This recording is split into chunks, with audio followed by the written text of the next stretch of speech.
Some moments don't break your heart all at once. They chip away at it. One careless word, one ignored call, one forced smile at a time. Looking back, I realize my marriage didn't end the night my husband walked into the city's most prestigious charity gala with another woman on his arm. It ended 3 weeks earlier, when he looked at me across our breakfast table, sighed as if I were an inconvenience, and quietly said, "You're embarrassing me." Not because I had done something cruel, not because I had betrayed him, simply because, in his words, I no longer looked like the wife of a man who was finally becoming somebody. I wish I could tell you I stood up for myself. I didn't. I smiled, finished my coffee, and told him I'd wash the dishes before leaving for work. Funny how humiliation teaches you silence before it teaches you strength. Stories like this don't begin with revenge. They begin with ordinary mornings, where one person slowly forgets their worth because someone else keeps reminding them they have none. If you've ever wondered how good people end up accepting terrible treatment, stay with me. You might recognize more than you expect. My name is Naomi Carter. At 36, my life looked respectable from the outside. I worked as a senior conservator at the city's Museum of Fine Arts, restoring centuries-old paintings with hands, trained to repair cracks so delicate they could disappear beneath a single, careful brushstroke. People always assumed I loved quiet because of my profession. The truth was simpler. I liked broken things. Broken things were honest. Unlike people, my husband, Damian Carter, was 40, tall, confident, the kind of man who entered every room believing people had been waiting for him. When we met 12 years earlier, he wasn't like that.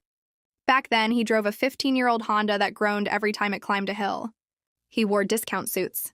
He laughed loudly. He apologized when he interrupted people. Most importantly, he never made me feel small. Those years were beautiful because they were ordinary. Friday pizza, Sunday church with my mother, movie nights where we'd argue over which film to watch and somehow always fall asleep halfway through whichever one I picked. When Damien decided to launch his luxury real estate company, I believed in him before anyone else did. I refinanced the small townhouse my grandmother had left me. Every dollar of equity went into his business. When his first office couldn't make rent, I quietly sold my father's vintage watch collection. He never knew. When his employees needed payroll during a difficult month, I emptied my savings account. He promised me we'd rebuild together. "We're a team," he'd whisper while kissing my forehead. For years, I believed him. Success changes some people.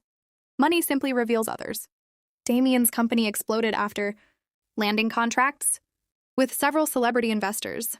Within 3 years, interviews, magazine covers, business podcasts, luxury vehicles, a penthouse overlooking the river. Suddenly, everyone wanted to know Damien Carter. He adapted quickly. Designer watches replaced sentimental gifts. Networking dinners replaced family birthdays. His vocabulary changed too. Everything became about image, status, influence, optics. He started correcting how I dressed. "You still shop like a museum employee." He laughed while saying it. I laughed too. Because wives are supposed to laugh when husbands are joking, right? Then came my hair. "You should wear it straighter." Then my makeup. "A little more glamorous wouldn't hurt." Then my job. "You restore old paintings." He shrugged one evening. Nobody remembers the person fixing masterpieces. I remember staring at him, not because the words hurt, but because they sounded rehearsed, like someone else's opinion wearing my husband's voice. Around that same time, a new name entered every conversation. Vanessa Hale. According to Damien, she was the brilliant marketing consultant responsible for transforming luxury brands. She's a genius.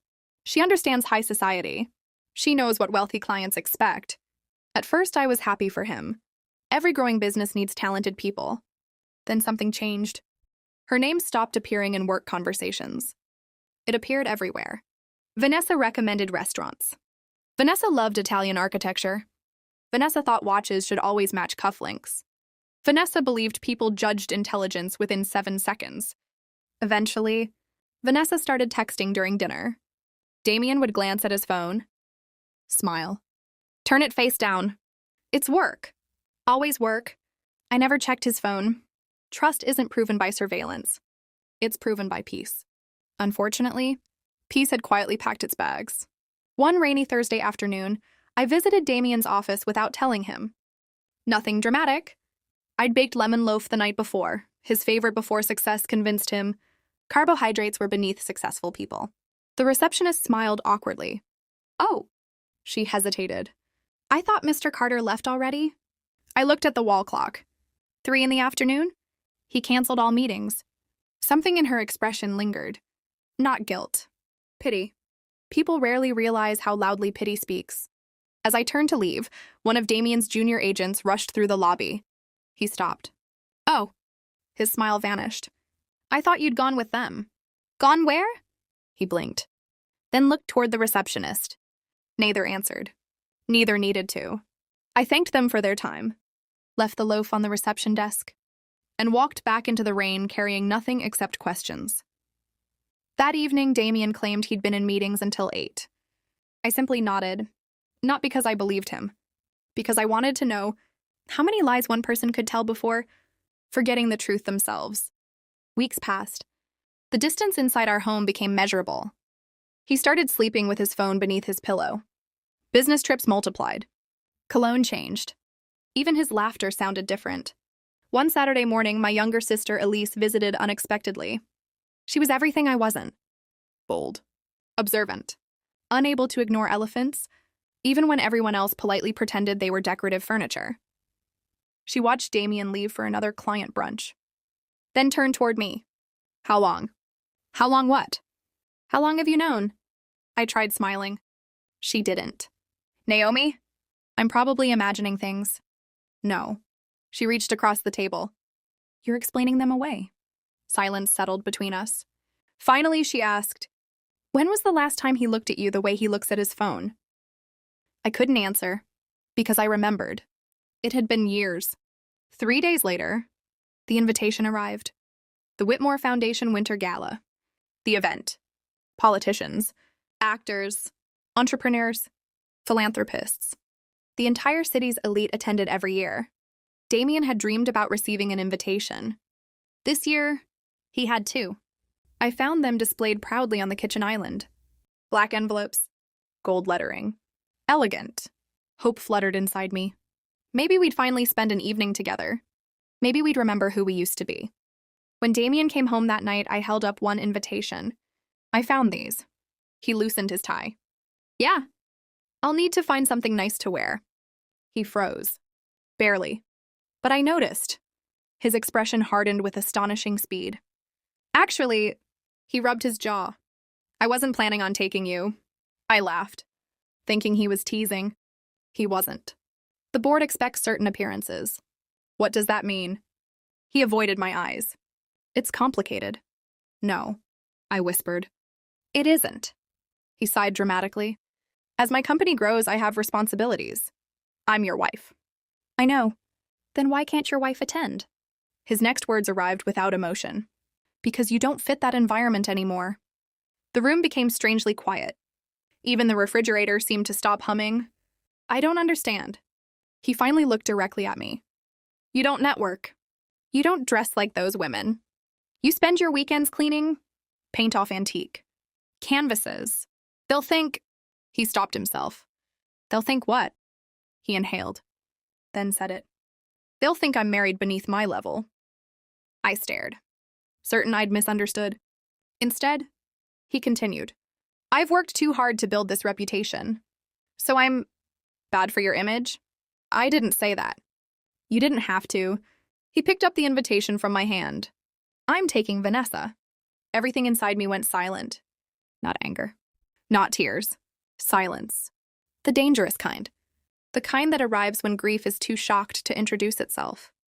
You can't possibly believe that's acceptable. It's business. Taking another woman? People already assume we're together professionally. I laughed. One sharp laugh. The kind people make moments before something inside them fractures forever. So that's the story? He shrugged. Honestly, then came the sentence that would replay in my mind for weeks. You've become embarrassing. He said it gently, almost kindly, as if kindness could soften cruelty. You don't belong in rooms like that anymore. That night, I slept in the guest room. Not because he asked. Because I couldn't bear hearing the breathing of someone who no longer recognized the woman who built his life beside him. Around 3 in the morning, I wandered downstairs for water. Passing his office, I noticed light beneath the door. He hadn't heard me. His voice drifted into the hallway. "I know," he chuckled. "No, she'll never come." Another pause. "I told you. She'd just embarrass herself." Then laughter. Not his. A woman's. Soft. Confident. Vanessa. I stood there, barefoot on cold hardwood floors, realizing my marriage had become entertainment for 2 people. I quietly returned upstairs. Something fundamental had changed.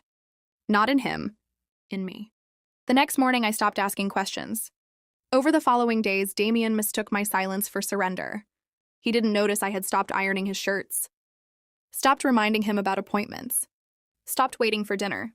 Instead, I spent evenings walking through the museum after closing hours. There was one painting I always visited, a centuries-old portrait of a queen whose face had been damaged in a palace fire. Most visitors admired the restored sections. I always studied the scars. Our head curator once told me, "A masterpiece isn't valuable because it avoided damage. It's valuable because it survived it." I wrote those words inside my notebook. For the first time in months, I wondered whether they applied to people too. One Friday afternoon, my supervisor called me into her office. "I've been meaning to tell you," she smiled warmly. "The European Cultural Alliance selected your restoration proposal." I blinked. "My proposal? You'll lead the restoration of the Valmont collection." I nearly forgot how to breathe. The Valmont collection was considered one of the most prestigious international conservation projects in the world. Only a handful of specialists were invited every decade. "It's confidential until the Gala announcement." "The Gala?" She nodded. "The Whitmore Foundation partnered with the Alliance this year." Naomi frowned. "They'll announce all honorees during the evening.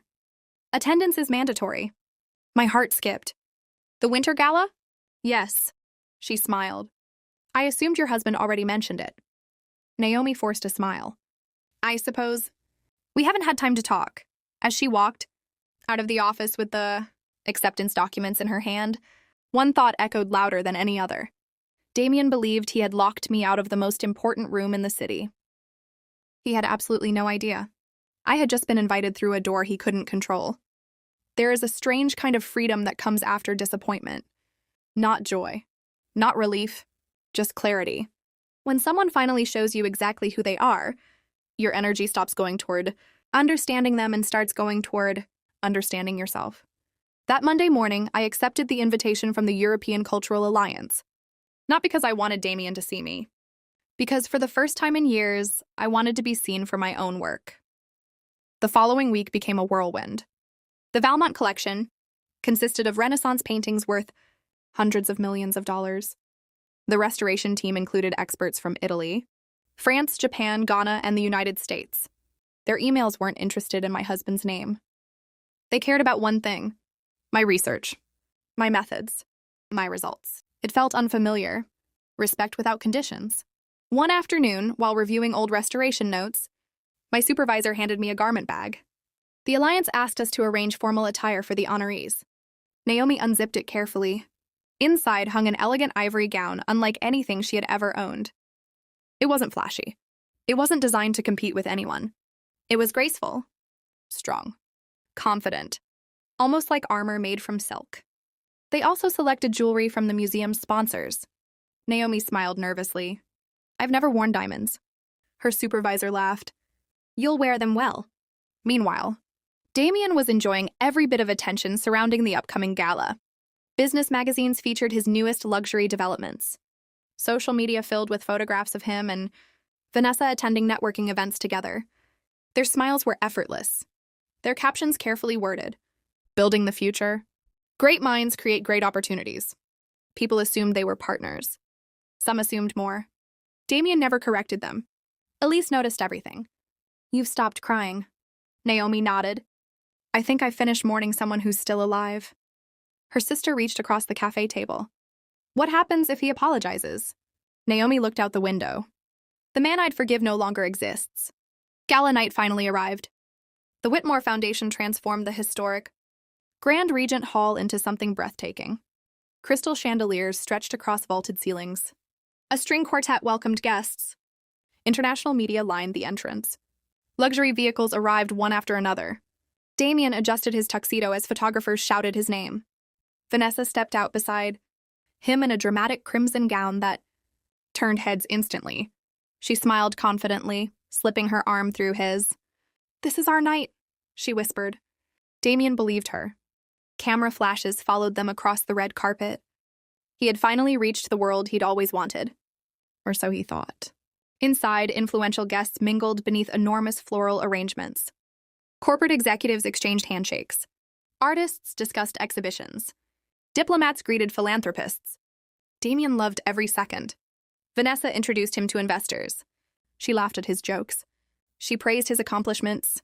Everything felt perfectly planned. Until the entrance doors opened again. Conversations slowly faded. Not because someone famous had arrived. Because someone unexpected had. Naomi stepped inside. She moved calmly, wearing the ivory gown that flowed effortlessly behind her. Her natural curls were elegantly pinned. Simple diamond earrings reflected the chandelier light. There was no dramatic expression on her face, only quiet confidence. Several museum directors greeted her immediately. Then representatives from the European Cultural Alliance approached with warm smiles. "Dr. Carter, it is wonderful to finally meet you. We've heard extraordinary things." Damien frowned. Dr. Carter? He had forgotten. Naomi had completed her doctorate years earlier. She simply never insisted people use the title. Vanessa noticed the shift first. Why are those people surrounding her? Damien forced a laugh. Probably charity volunteers. Then he saw the museum's executive director embracing Naomi. Minutes later, the president of the European Cultural Alliance personally escorted her toward the front reception area. Journalists began requesting photographs, not of Damien, of Naomi. Across the ballroom, their eyes finally met. For several long seconds, neither spoke. Damien looked genuinely confused, as if reality had stopped following the script he had written. Naomi offered a polite smile. Nothing more, then continued speaking with an elderly Italian conservator. That indifference unsettled him more than anger ever could. The evening's master of ceremonies stepped onto the stage. "Ladies and gentlemen, we gather tonight not only to celebrate generosity but also excellence." Awards began. Business leaders, medical researchers, community organizations. Damien relaxed. His company would soon receive recognition for urban redevelopment. He straightened his jacket. Then the presenter smiled. "Our next honor recognizes someone whose work preserves human history itself." A large screen illuminated behind the stage. Ancient paintings slowly appeared. Damien frowned. Then Naomi's photograph filled the screen. The audience applauded enthusiastically.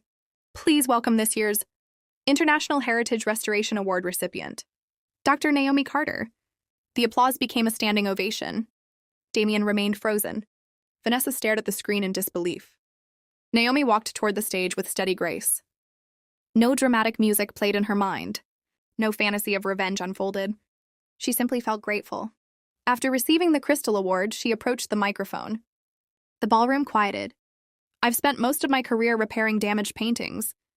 A soft smile crossed her face. "People often ask how we know whether a masterpiece can be restored." She paused. "The answer is simple. We never judge a painting by its damage. We judge it by what still remains beneath it." Silence filled the room. "I think people deserve the same kindness." Several guests nodded thoughtfully. "My parents taught me that dignity doesn't come from expensive rooms. It comes from how we treat those who stand beside us before anyone else notices them." Naomi looked across the audience. Her eyes briefly found Damien's. Not accusing. Not bitter. Simply honest. "I dedicate this recognition to everyone who has ever been made to feel invisible. You may not control how others see you, but never let someone else's blindness become your identity." The audience rose again. This time the applause lasted even longer. Damien barely heard his own award announced 20 minutes later. When he reached the stage, the room applauded politely. Professional. Respectful.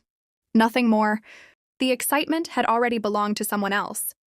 For the first time in years, Damien understood what it felt like to disappear in a crowded room. After the ceremony, guests surrounded Naomi. University presidents, museum directors, international donors. An ambassador invited her to collaborate on future cultural preservation initiatives. An Italian foundation offered to fund her next research project. None of them mentioned Damien. Not once. Eventually, Damien approached. Vanessa remained several steps behind. Naomi. His voice sounded unfamiliar. She turned calmly. You never told me. I tried. He lowered his eyes. I didn't know. You stopped asking. Neither spoke for several seconds. I was wrong. Naomi nodded gently. Yes. I made terrible choices. Yes. I'd like another chance. Naomi looked toward the ballroom where people continued celebrating. Then back at the man she had once loved. I spent years believing I wasn't enough. But that belief never belonged to me. It belonged to you. Damien swallowed hard. I'm sorry. She believed him. That was the surprising part. His apology sounded genuine. But genuine regret does not erase genuine damage. I forgive you. Hope flickered across his face. Then she continued. Forgiveness and reconciliation aren't the same thing. His shoulders slowly fell. I've already begun building a life that doesn't require your approval. Vanessa quietly stepped forward. I owe you an apology too. Naomi studied her. I knew he was married, Vanessa admitted. But I convinced myself your marriage was already over. I wanted the version of him he showed the world. She looked toward Damien. I never asked who he became behind closed doors. Naomi answered softly. Sometimes the person someone betrays isn't their spouse. It's themselves. Vanessa lowered her head.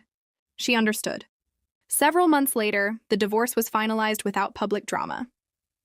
Naomi requested no revenge, no financial spectacle, only fairness. She kept the small townhouse she had inherited from her grandmother. Ironically, it became worth far more than the luxury penthouse Damien had insisted to find success. She restored its old wooden floors herself, planted roses in the garden, filled the walls with books and framed photographs of places she'd visited through her work. For the first time in years, the house felt like home. Damien's company continued operating, but cracks slowly appeared.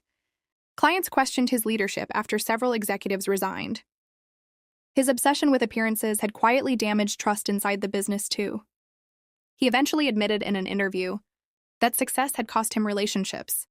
He could never rebuild. Many assumed he meant investors. He didn't. A year later, Naomi stood inside a restored cathedral in Florence, carefully examining a 16th century fresco. Sunlight poured through stained glass windows. An apprentice asked, "How do you stay patient with something so damaged?" Naomi smiled. "Because broken doesn't mean finished." The apprentice nodded thoughtfully. She wasn't sure whether Naomi was talking about the painting or life, perhaps both. Sometimes people ask whether Damien regretted calling his wife embarrassing. I'm certain he did. But regret arrives after choices, not before them. And time only moves in one direction.